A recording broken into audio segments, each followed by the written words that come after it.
Welcome into the PHNX Suns pregame show. It's a 40-40 edition.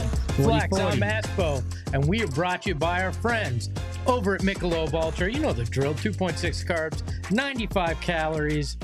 Crack it, baby. Chug. Let's chug, go. Chug, Let's go. chug, Espo. chug, It's going to be a good chug. night. You want to chug? Go Yeah, ahead, I want dog. you to Go ahead, chug. dog. Make fun. Let's There go. we go. There we go. Hey. That's 2 nights in a row, too. Look at that boy. That's some professional shit right there, Espo. Let's Hey, go, yeah. dog. If the Suns win a chip, we're all shotgunning one live on air. I'll say I that. don't drink, and I sure will. That's nothing. So welcome in. It's Let's Suns go. Celtics tonight here in Phoenix. I smell like beer, but Flex doesn't. Yeah. Let's talk about it. Not yet, though. Go ahead. I got something we need to address before we get into this, Flex. I'm with it.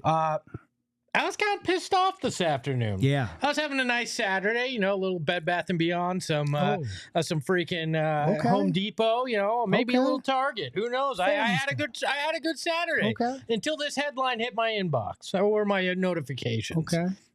The headline: NBA betting: season setting or chances of Suns missing playoffs on the rise. And another version was: is season setting on Suns? It was written by a gentleman named Andre Snellings of ESPN, which Andre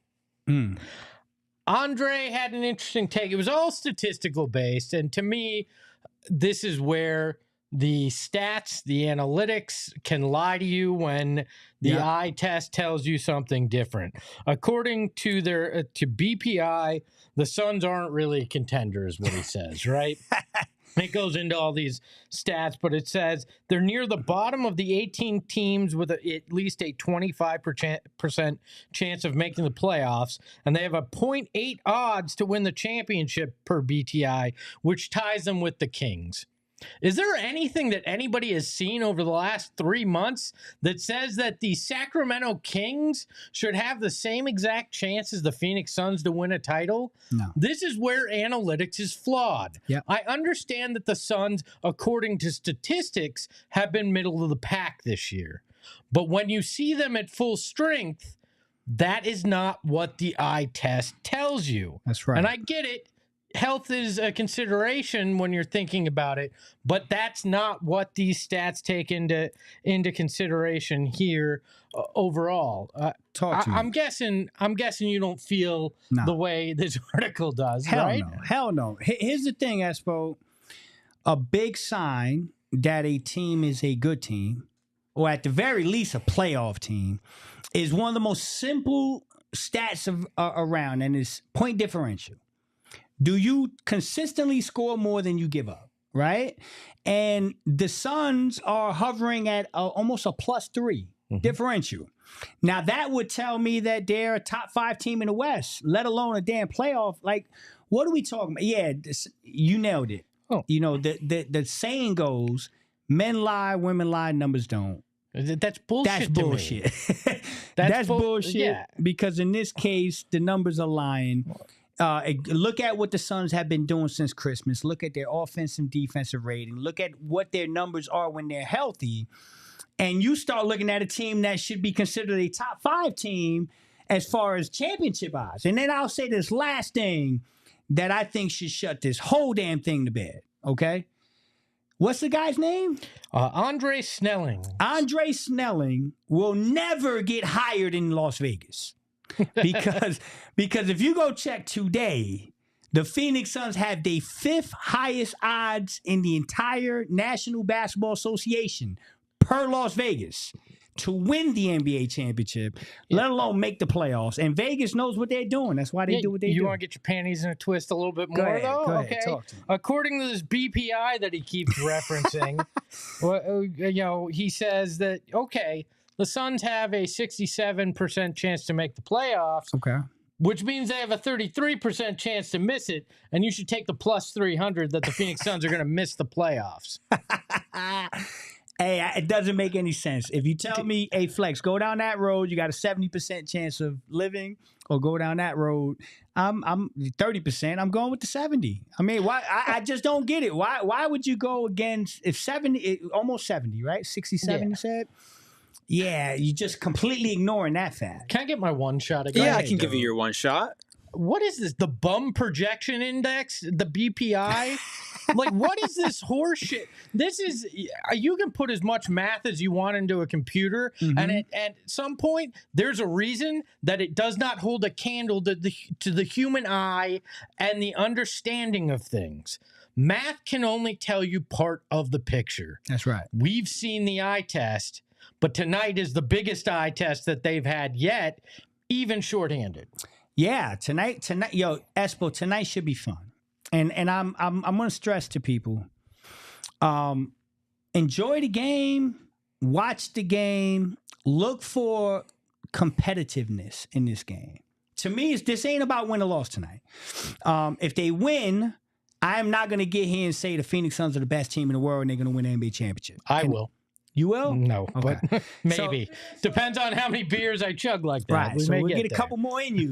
we might get that, right? But no, listen, if they win tonight, it doesn't fix all the problems. If they lose tonight, it doesn't mean that they're not the real deal. Again, Boston is playing without Porzingis. That, to me, bothers me more than us playing without Book. I actually wanted to see Boston at full strength, even with us missing Book, because I felt good about how they competed in Denver. With a fully loaded team, and so it takes a little bit of luster out of it without Book and Porzingis, but it's a good matchup across the board. They got Tatum and Brown, we got KD and Beal. They got an X factor in Drew Holiday. I think we are now going into the area where Grayson Allen is our X factor. How is Nurk going to perform without Porzingis there? Should be a lot of fun, man. I'm feeling good, Espo. Can we take a look at the injury report? And then since you brought up Porzingis, he is out for the Celtics. Tatum and Brown both on the injury list. Tatum with an ankle, Brown with a, I'm not even going to say. Yeah, it's something in the lower level that is, you know. Yeah. I don't know. I'm not going to touch it. Neither should you. Right. Devin Booker out with the right ankle sprain. Josh Okogie out with the lower abdominal strain. Nasir Little out with the left knee inflammation. Lindsey Smith still out with the plague. And we don't know what Saul's doing, but he's not here either. So that's why you have this version of the 40-40 club. But you bring up the X factor, and both teams have, like you said, Drew Holiday, and you've got Grayson Allen on this side. But neither of these teams have a bench. Yes. Is basically what it comes down to. Both are in the bottom 5 in bench scoring in the league this year. So for me, I actually think this may come down to, how does Eric Gordon perform? How does Drew Eubanks perform? Yes. How do these guys on the Suns bench who have been hot and cold all year, do one or two of them have an impact tonight, which is enough to push you over the top? Because I think the Suns starters, in fact, I know the Suns starters can compete with the Celtics starters tonight, especially with Kristaps out. I think you might see a Nurk game tonight where he can get a little physical in the post. We've seen what Grayson and KD have been doing together on the pick and roll. Yeah. In particular, we saw it in the fourth quarter the other night. I think it's fairly evenly matched in the starting lineup. So 100%. How do the others do? And what happens with the others tonight for both squads? I think it's there and the 3-point line that is going to decide this game. I ain't got to say nothing. My man Espo's a genius. I mean, no, real talk. That's, to me, is very simplistic. They both top-heavy teams. They both have stars. They both have stars that are missing. Those guys will cross-cancel each other. I think, I don't even think this is going out on a limb. If you go out and you watch the box score, you look at the box score after the game, whatever bench contributed more is going to win this game. I truly believe that, and I if neither do, we're going to overtime. We're going to overtime, right? You know, I think the bench is going to decide this game. I do think, and this may be controversial, but I do think, and I watch a lot of Celtic games, I do think the Suns have a better bench. Now, after the trade deadline, I do think the Suns have a better bench, and I think this is an opportunity to showcase that. And so, 3-point line and bench, those two things fall in the Suns' favor. I think you win this basketball game. And that's not to discredit the Celtics, because they are, in fact, statistically, net rating wise, one of the best teams we've ever seen at this point. Yeah. They're right up there with the 2017 Golden State Warriors, the 1996 Bulls. Yeah. In terms of that. But I don't think, again, that tells the whole story. To me, it's about 3-point line defense as well, like we talked about, because the Celtics have the 4th best 3-point percentage in the league. The Suns have the 6th. Both teams have shot over 40% from 3 in their last 3 games. The difference here is the Celtics have made the most 3-pointers in the league this year. The Suns have made the 21st most 3-pointers in the league this year, because the Celtics have attempted the most, and the Suns have attempted the 26th most in the league, because the Suns actually have a better shooting percentage than the Suns. The Suns have the 5th best than the Celtics. The Suns have the 5th best field goal percentage. The Celtics have the 10th. So tonight, if you can chase them off the 3-point line or force some misses, and you take more than you usually do, you should be able to win. Of course, turnovers play a part, but I think it's the bench and that. And if Eric Gordon can hit from 3 and can contribute to that total number, I think this is a very good game for the Phoenix Suns in that way. Yeah, it's a nice test. I mean, at the end of the day, the main word you said there, Espo, was take, right? It's not all about making them. It's about taking them. The Phoenix Suns are a better shooting 3-point team statistically than the Celtics, right? Percentage-wise, the Celtics are 4th, the Suns are 6th. It's marginal. Right? You got a marginal difference between it. The difference is the Celtics live and die with the 3-ball. If you watch them, they put up the 3-ball. They like to depend on the 3-ball. And I've watched both of their last 2 losses. The loss where they were up 20 and Cavs came back and won. And then I watched the Denver game specifically because we got them coming in and we just played Denver. And what I saw was a team that is probably the best starting 5 in basketball, no question about it, but their bench is suspect. And they have these stretches, Espo. They have these stretches, brother, where they can't throw a rock in the ocean. And when that happens, this is where you got to pounce on that basketball team. So by no means do I think the Celtics are this juggernaut. I don't. Are they better than the Suns up until right now? Absolutely. But do I think that this is a team that can't be beat? No way. This team can be beat. You have to play them a certain way. And I'll say my last point. We talked about this yesterday. I wish Porzingis was playing, because there's a way to play this team that I've seen on tape that I'm intrigued by. And predominantly, it's letting Jaylen Brown get busy. Let Jaylen Brown be the guy that's taking the shots, being the aggressor. And when that happens, Tatum seems to kind of, shift a little bit. And it doesn't lead to good basketball for the Celtics. And so against Denver, he had 41. Tatum had 16. He lost that game. I'd like for them to stick on Brown one-on-one all night. If he's feeling good, let him ride and shut everything else down. And I think the Suns can win this basketball game if they do a couple of the things I said along with what you said. I think Royce O'Neal has to be locked in defensively. I don't need him to be otherworldly, but I need him to have that effort. KD, we know what we're going to get. He's going to be fantastic. If Royce can come in, he can play good defense as well and hit threes like he did the other night. That is yet another added bonus for this team. Let's take a look at what the guys are wearing tonight for both teams, as the Suns are wearing their City Edition El Valle uniforms, which means the El Valle court will be out there as well, and the Celtics are wearing their Classic Association Edition white jerseys, green font. You can't really say anything bad about a classic like that for the Celtics.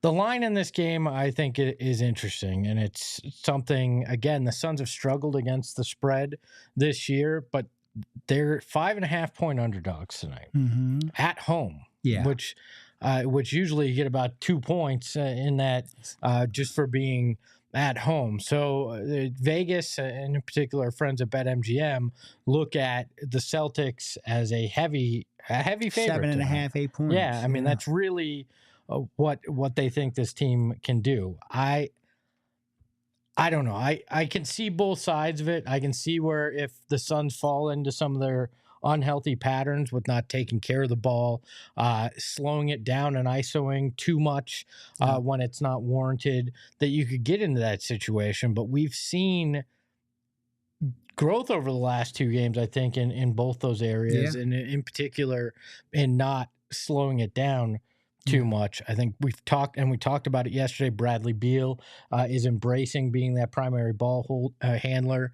If he can get in the lane tonight, I don't think that the Celtics are going to wind up getting past that 5.5 point threshold. I don't think so either. I struggle with that number a little bit. I was actually shocked by it. I thought it might be, 2.5, 3. Yeah. 5. Like you said, when you add that they're a home team, you always have that 2.5, 3 point differential. So yeah, I think it's a little high. Again, Espo, I think to your point, Brad's going to be tough. It's going to be tough on Brad tonight, because I will say this: for my money, the best defensive backcourt in basketball is these 2 guys. Derek White and Drew Holiday.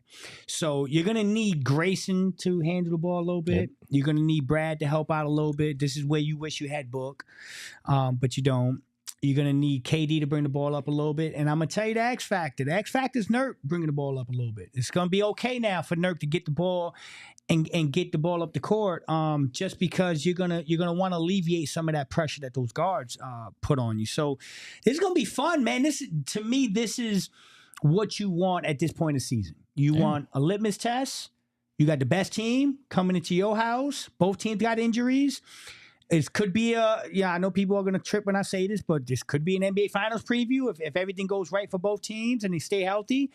And so, man, it's going to be a lot of fun to watch. I'm going to be locked in every second of this basketball game, and I'm going to enjoy watching it regardless of the result. Hey, if Denver can say it's a finals preview when they play, why not us? Not us? We've seen what Drew Holiday can do to a team. We saw that in the finals. But Ted Offensive actually brings up an interesting point. Grayson knows Drew pretty well. They played with the Bucks, obviously, as teammates. So it'll be interesting to see if they get matched up, if Grayson has anything, any knowledge from going against him in practice that could pay off tonight as well. And I don't think the Celtics in any way can make the same mistake that the Raptors did the other night, and honestly the Nuggets did the night before, giving Grayson any space, right? Yeah, you can. Which should open things up more for Beal, for KD. You got to do that's going to be a huge benefit, but I think you need him to hit that first one to really get it in the Celtics' minds that, crap, this guy might have another 8 3-pointers on us. We can't leave him even for a second, and that could change a lot of things offensively, where the Suns have a lot more opportunities. Yeah, I mean, when I went back and looked at the OKC game, the constant was that they were leaving Grayson, they were leaving Royce to double KD. Grayson pretty much told them, go ahead and keep doing that, and you're going to die doing it. So now you wonder. I'm seeing in the chat people saying, oh, they're just going to double KD. Oh, you sure? Because if you do that, you're going to have Grayson on an island taking clean shots. And so man, Espo, I can't stress how excited I am to watch this basketball game. It's gonna be like a chess match. Like it's gonna be like you go, I go. What are we gonna do? Are we gonna actually send the double to KD and see if people can beat us? The fact that with Grayson and Drew knowing each other, man, this is fun, man. But if you double KD, who are you leaving open? You shouldn't leave Grayson open. You can't leave Grayson open. You're not going to leave Nurk open down low. Especially without Porzingis. So, okay, you leaving Royce open? Well, Royce has shown that he can hit those shots for this team, and has hit them in big situations. No, you're definitely not leaving Brad. So all of a sudden, I don't think that strategy works, especially the way the Suns have been moving around where they get KD the ball. They're not jamming him in the corner like they did and abandoning him. That's right. The motion has been so much better, so he doesn't get stuck in that situation where he can't do anything. So I think the Celtics would be picking the wrong poison if they decide to double team KD tonight. Let's take a look at who we got tonight, and by who we got, I mean we're going to be reading a bunch of other people's picks here tonight. Saul has the Suns by 10. Gerald has the Celtics by 4. I went with the shrug emoji, Suns by 1 because I think it's close. I don't know. I think it's a coin toss tonight. I get that. And what did you go with? I went 7, man, and this was just gut. This was just like I told y'all when I came in today, I feel good. Yeah. You know, it is just a vibe that I got today. I would not be shocked if the Suns come out here and build off the momentum of the last 2, take advantage of no Porzingis, and have a pretty clean game, a good game. And so if they do that, now you're talking about some good basketball in the last 3. Book right around the corner. Yeah, well, and these guys know the basketball world, the eyes are on them. Oh, this is prime time. It's ABC. Yeah, it's national TV. It's anybody watching sports tonight is watching this game. And they had that situation against the Nuggets the other night. They knew they were TNT. They knew that they had those eyes on them. And that is I think that plays well with this group. They know when people are watching. Let's take a look at our bets for tonight. We can start actually with the leaderboard so we can take a look where everybody's at just to laugh because, yes, I'm at $263.50. Saul's at $118.76. Lindsay went to that sunken place at $2 and negative $2.77. Come to the dark side. And Flex is so far down the well, you can't even hear his screams anymore. Yeah. He's at negative 146.01. So let's take a look at the bets. We'll start with Lindsay. I'm not going to, Flex and I will go last tonight. She has Yusuf Nurkic winning the tip tonight versus Porzingis. So is that null or not? No, I think it's null. It's so null, yeah. So she didn't send another one. So she didn't lose. She didn't win. She keeps her $10. So okay. So she's already I wonder if it will maybe cash if he just wins the tip in general. I don't think I've ever seen a tip bet with somebody not be in there. I'm fine. We will just go let it roll. If he wins, fine. Actually, no, she stays. Yeah, you know That's why? what we Because the decided before. And then the odds were created because Porzingis is so big. Yeah, that's why the odds were that odds, and be now significantly worse. Right, with someone else. She stays. Let's take a look at Saul's bet. Lindsay's in the chat. Congratulations that you can sit up long enough to watch this, Lindsay. Saul has Grayson Allen first field goal at plus 1150 without specifying what it is. Interesting. What is that, Grayson? Grayson at plus 1150 for the first bucket tonight. But first for both teams. First overall. So it has to be the first bucket goal of the game, regardless of what he does. Yes, he did not pick specific, so it doesn't matter if it's 2 or 3. If he hits the first bucket, he's at a plus 150, or excuse me, plus 1150. I'll go next. I'll let Flex make his terrible pick after this. I say Grayson Allen's going to make 2 consecutive 3-pointers tonight at plus 850. Okay. That is baskets, so it has to be he can't hit a 3, Celtics score, and then he hits a 3. I'm pretty sure this is consecutive baskets. So you got to get a 3, get a stop, and then get a 3 at some point in the game. I believe that's the way it works. The good thing about this bet is that you're alive the whole game for this bet because it can happen at any point. Yep. Okay, so you got any consecutive 3s that don't.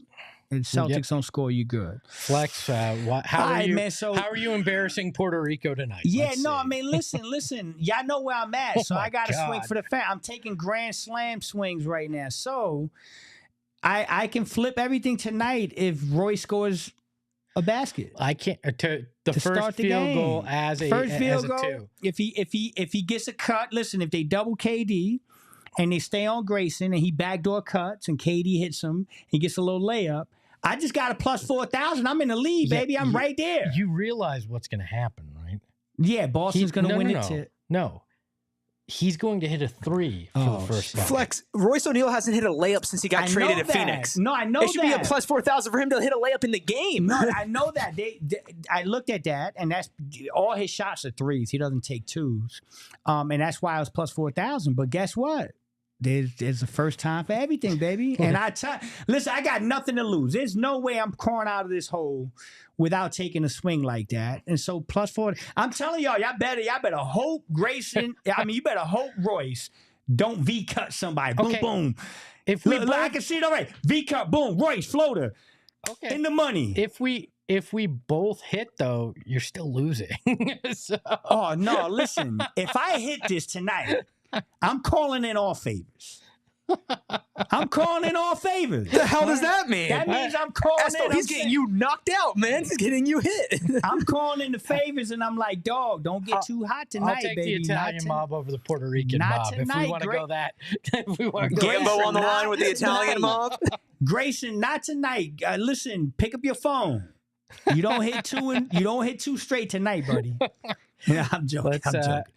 Well, if you want to get in on the action, you can, and you can actually win more money get more money than Flex even has right now by just using the promo code PHNX. You download the BetMGM Sportsbook app on iOS or Android, or you can visit BetMGM.com. Sign up and deposit at least $5 into your newly created account. Place a wager in the amount of at least $5 at standard odds prices. Once you've placed your bet, you're going to receive $150 in bonus bets. That's right. You will have way more even than Flex has lost there. You'll have way more. So sign up for the BetMGM Sportsbook app using the promo code PHNX. Once again, place your first bet on the sportsbook through the mobile app for at least $5. You're going to receive $150 instantly in additional winnings, regardless of your wager's outcome. So Flex, you can actually win without winning in this. Check out the show notes for full details. And now listen to Damon talk about the disclaimer. Gambling problem? Call 1-800-GAMBLER. Available in the U.S. Call 877-8-HOPE-NY or text HOPE-NY 467-369 New York. Call 1-800-327-5050 Massachusetts. 21 plus only. Please gamble responsibly. Call 1-800-NEXT-UP Arizona. 1-800-BETS-OFF Iowa. 1-800-270-7117. For confidential help, Michigan. 1-800-981-0023 Puerto Rico. Subject to eligibility requirements. Rewards are non-withdrawable bonus bets that expire in 7 days. In partnership with Kansas Crossing Casino and Hotel. See BetMGM.com for terms. U.S. promotional offers not available in D.C., Mississippi, New York, Nevada, Ontario, or Puerto Rico. Get stuffed, Ontario. And yes, Puerto Rico, we still do apologize for Flex's betting. Any final thoughts before we go watch this one on ABC with the eyes of the nation watching? I'm pumped up, man. Hey, Royce, bring me the bread tonight, baby. I'm telling y'all hit. Oh man, y'all don't want that layup. I'm not scared. Because I'm back. I'm not scared. No flex. So there you go. You can talk all you want, man. I mean, we say numbers, numbers can lie is what we were saying earlier, but that number doesn't. That one, a negative 146.01 or whatever it is. I'm going to throw in the change. Don't lie right now, so I'm not overly scared. Okay. We will be back right after the game right here, Flex and I, for the PHNX Suns post-game show. Be sure to join us, and we will talk to you then. Ahoy, hoy. We all silly like the mayor.